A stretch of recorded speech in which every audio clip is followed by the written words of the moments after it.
Hello friends, এই যে দেখো সন্ধ্যার টিফিনে বানানো হচ্ছে লাউয়ের পাতার পকোড়া। তো পরিবারের সবার জন্য বানানো হচ্ছে।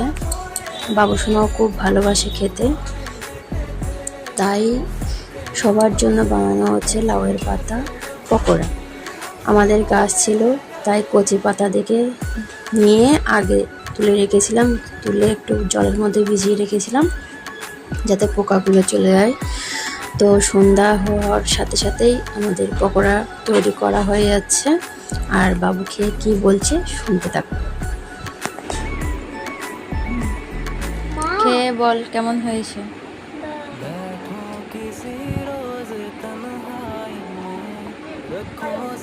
হ্যালো, ও বিছনায় লাগছে, তেল লাগছে কিন্তু। তো শুনতে পেলে পকোড়াটা কেমন হয়েছে বাবু সোনা বলেই দিয়েছে। তো বাকি যা আছে পকোড়া